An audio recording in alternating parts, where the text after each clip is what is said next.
Hi, my name is Yuval Gil, and I will be presenting the paper 22 New Approximate Proof Labeling Schemes. This is joint work with Yuval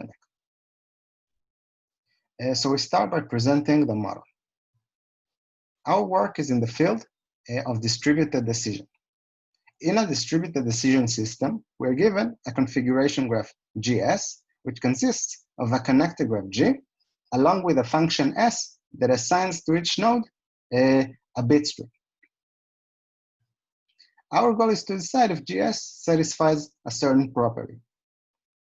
Instances are configuration graphs which are taken from a universe U, and we want to distinguish between yes instances that come from a yes family and no instances that come from a no family.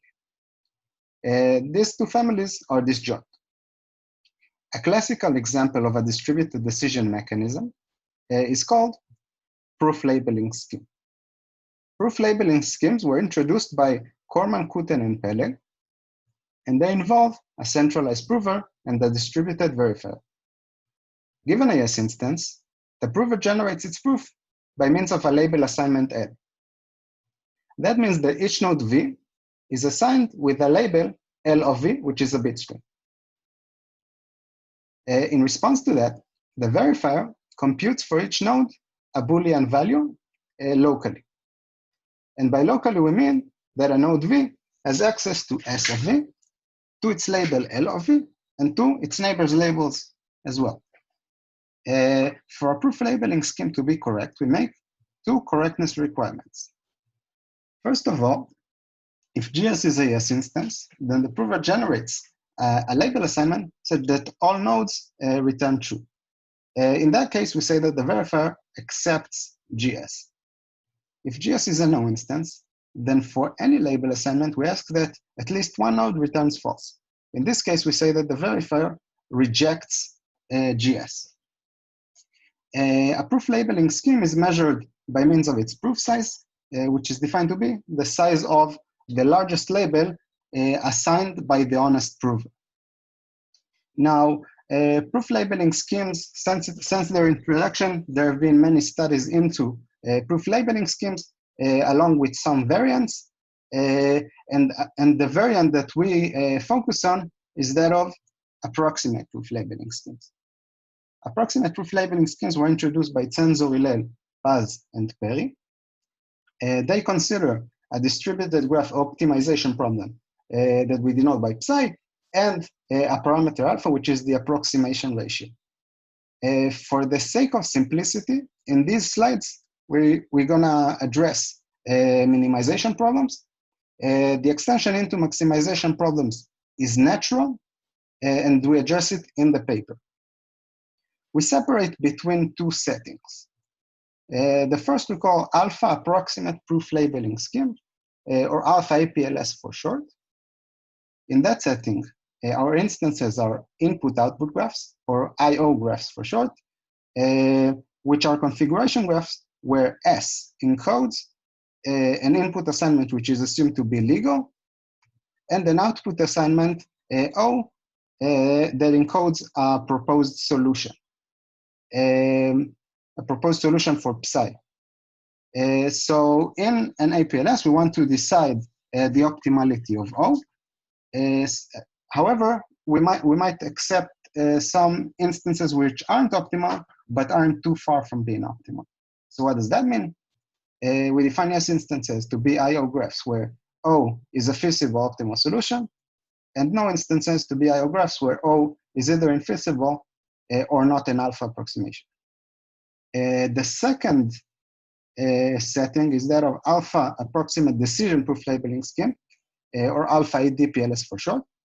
In these settings, we also have an underlying parameter K, and our instances are input graphs, which means that S only encodes a legal input assignment. Our goal for ADPLSs is to decide if the optimal feasible solution is bounded by K or alpha far from it. So yes instances are defined to be input graphs where every feasible solution has objective value at least K. And remember that we're talking about minimization problems. And no instances are input graphs where there exists a feasible solution with objective value less than k over alpha. Notice that in both settings, there are some instances which are neither yes instances nor no instances. For those instances, the verifier may either accept or reject the configuration graph without affecting the correctness of the scheme. So until our work, approximate proof labeling schemes and approximate decision proof labeling schemes were only considered in the original paper by Censoriled, Paz, and Perry, which had its conference version in 2017. They considered two problems, two maximization problems. First, in the setting of APLS, they considered maximum weight matching. And in the setting of an ADPLS, they considered the diameter problem, which is formulated as a maximization problem. Our goal was to extend the research into approximate proof labeling schemes and to find and to obtain more results. So now we in the following section, we'll show a brief overview of those results. So first of all, we have APLS upper and lower bounds. And as you can see, we have some classical optimization problems. For instance, we have minimum weight vertex cover on any graph. So we achieve an approximation ratio of 2. And the proof size order of log n plus log w, where w is the largest weight in the graph. Another problem we consider is that of minimum edge cover, for which we have both upper and lower bounds. And we look at more restricted families of graphs. We also have corresponding ADPLS results for the same problems. And this is just a brief overview. You can see them all in the paper. And something of note about these results is that most of them were obtained using one of two generic methods that we developed in this paper. And this will be the following section. We will show the technical details of these methods. So we start with the Primal dual method. In the Primal dual method, we use linear programming and duality to facilitate design of APLSs. This extends previous works, first by Goss and Suomela, that devised the PLS for maximum weight bipartite matching, and by Censoriled, Paz, and Perry, that designed two APLS for maximum weight matching in general graphs. In the Primal dual method, we look for problems that admit LPs of a certain form. So what is that form? First of all, we look for the edges to be associated with primal variables, which means that they will be associated with dual constraints. And we look for nodes to be associated with primal constraints, which means that they will be associated with dual variables. So this is the basic setting. Now, how is the LP represented in terms of input and output? So first of all, LP coefficients are encoded in the output assignment. So that means that each node gets with the input assignment the coefficients that are associated with the node itself and the edges incident on it. And naturally, the output assignment is basically encodes the primal solution. So the primal variables are encoded in the output assignment, and that means that each node gets the primal variables associated with the edges incident on it. So this basic setting gives us a template to a beta times gamma APLS for some parameters beta and gamma. So the prover is given a primal solution, a primal proposed solution, and constructs a dual solution Y, and we want for the primal dual solution to meet the relaxed complementary slackness conditions with parameters beta and gamma. So once we have this solution, the prover assigns the label at each node to be the dual variables associated with that node. So given this label assignment, the verifier, first of all, can check the primal feasibility. This is something that the verifier can do without even having the labels. It can evaluate all the primal constraints. Now the dual feasibility, the verifier can do because not only it gets its own label, but it gets all its neighbors' labels. So the dual constraints are associated with the edges, but the verifier can evaluate these constraints. And similarly, we can also get primal, the verifier can also decide the primal relaxed complementary slackness and the dual relaxed complementary slackness. So the entire template of this entire template is pretty generic. And the one main challenge would be finding the dual solution Y. And we want it to be fitting, and by fitting we mean exactly that it meets the relaxed complementary slackness with beta and gamma. Also, we want a small proof size, which means that we aim for a small range of variable values. So let us demonstrate this method with an example. And the example that we look into is that of minimum edge cover. An edge cover is a subset of edges that covers all nodes. And in a minimum edge cover, we look to minimize the size of this subset. So we have primal covering constraints, which means that each node will be covered at least once. And we have dual packing constraints, which means that each edge would be packed at most once. In the paper, we show a kappa plus 1 over kappa APLS on graphs of odd girth at least 2 kappa plus 1. So the odd girth of the graph is the size of the shortest odd cycle. And in this setting, we show a scheme with proof size of O of log kappa, and we show it to be asymptotically tight by showing a lower bound that matches this size. In these slides, we're going to show the example of 3 over 2 APLS on triangle-free graphs. This is the case of kappa equal 2, and accordingly, the proof size would be constant. So, given a graph, along with a minimum edge cover, we simply look to find a fitting dual solution Y, and we want the product of beta and gamma to be 3 over 2. So first of all, we identify the loose nodes. Loose nodes are the nodes that are covered by more than one edge. For these nodes, we give the dual variable 0. Following that, we identify the loose adjacent nodes.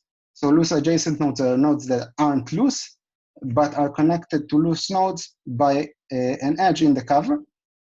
For those nodes, we give the dual value of 2/3.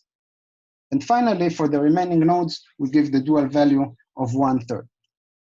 So this is our solution, and now we analyze it and show that it is fitting. So first of all, the primal is feasible. This is regardless of the dual solution. This is just because C is an edge cover. Now we want to show that the dual is feasible. Basically, we want to show that if C is a minimum edge cover, then the dual must be feasible. So now we ask, can we have an edge where the dual constraint is violated, which means that YU plus YV would be larger than 1? Now let's assume that there exists such an edge. Now notice that this must mean that both endpoints would be loose adjacent, because otherwise it wouldn't be larger than 1. So this is the only case. But if both endpoints are loose adjacent, that means that they are connected to a loose node by an edge in the cover. And notice that they can't be connected to the same loose node because the graph is triangle-free. Now they're connected to a loose node, and this loose node, by definition, is covered by more than one edge. So that means that we can actually omit these two edges in the cover and add just a single edge between the two loose adjacent nodes, like so. And then we actually get a feasible edge cover, which is smaller than C, which contradicts C being a minimum edge cover. So we've reached a contradiction, which means that the dual must be feasible. Now we show the primal relaxed complementary slackness conditions with beta equal 3/2. And that means that for edges in the cover, we look for YU plus YV to be at least 2/3. So first of all, notice that the case of YU plus YV equal 1/3 is impossible. And this is by design, okay? If one endpoint is 0, then the second endpoint cannot be 1/3.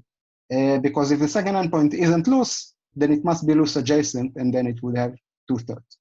So the only case left to evaluate is that of YU plus YV equals 0, which means that the edge an edge in the cover connects two loose nodes. But since they're loose, they are covered by more than one edge, which means that we can have a feasible edge cover even with omitting this edge. And this contradicts C being a minimum edge cover one more time. So we actually get the primal relaxed complementary slackness as required. The final part would be showing the dual relaxed complementary slackness with a parameter gamma equal 1. This is much more straightforward. We define, recall that we defined that if YV is positive, is larger than 0, then by definition V is not loose, and this means that V is covered by exactly one edge.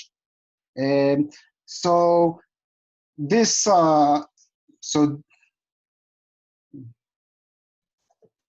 this analysis, along with the template that we saw for our 3/2 APLS, completes the APLS for triangle-free graphs. And now we move on to our second method, which is the verifiable centralized approximation method, or VCA for short. So this method facilitates the design of a DPLS, and we assume that the input graph nodes are given unique IDs of size order of log n.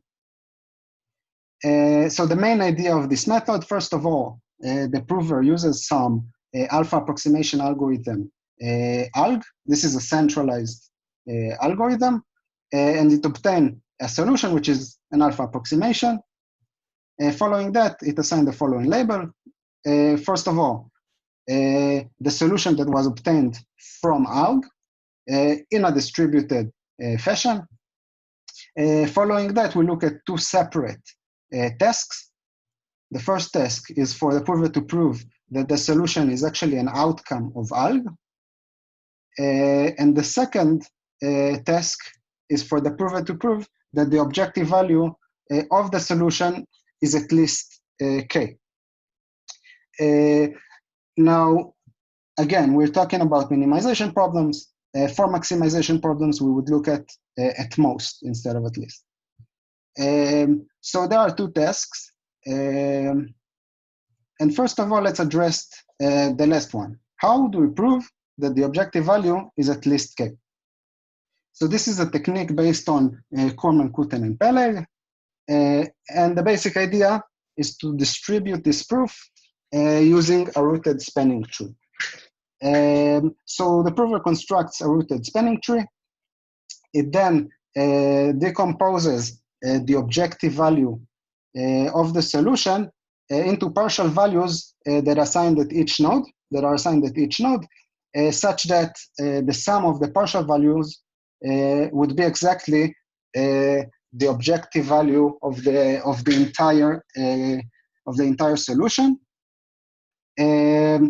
Following that, we sum up the tree. So this basically means that each node is in charge of its own subtree to verify the sum. And notice that the root gets the sum within the entire tree, which means that it would get the entire objective value, and finally it can compare the total sum with K.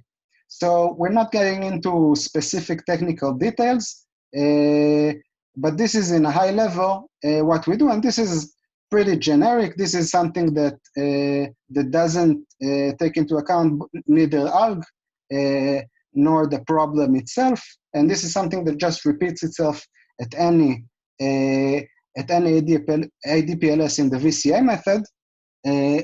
And the main challenge for us would be actually the first task of proving that a given solution is an outcome of alg. In order to establish that, we actually look at some properties of certain algorithms, and we sometimes modify these algorithms to establish this local proof. So this is the VCA method in high level, without getting into specifics. And finally, we move on to some closing remarks about our paper. So the first thing that we did was making a distinction between alpha APLS and alpha ADPLS. We developed two generic methods. First, the Primal dual method, which is designed for APLSs. Then the VCA method, which is designed for ADPLSs. In the paper, we show some reductions between APLS and ADPLS that shows basically how to obtain an ADPLS from an APLS and vice versa. These reductions and methods allow us to obtain 22 new schemes, so 11 APLSs and 11 ADPLSs. In the paper, we also show lower bounds for minimum edge cover and maximum B matching, showing our results to be tight. And another property that we address in the paper is that of sequential efficiency. So all of our schemes are sequentially efficient, which means that both the prover and the verifier are restricted to sequentially efficient computations, and this is efficient in the size of the input. And this has some both practical and theoretical. This is interesting in both a practical and theoretical sense. And just to briefly mention, so first of all, if we look at restricting the verifier, only the verifier to efficient computations, then for various optimization problems, we get super polynomial lower bounds under the assumption that NP is not equal to CoNP. And if we look at restricting both the prover and the verifier to efficient computations, which is what we did in our paper, we look at actually impossibility results under the assumption that P is not equal to NP. And so this is our presentation. Thank you for listening.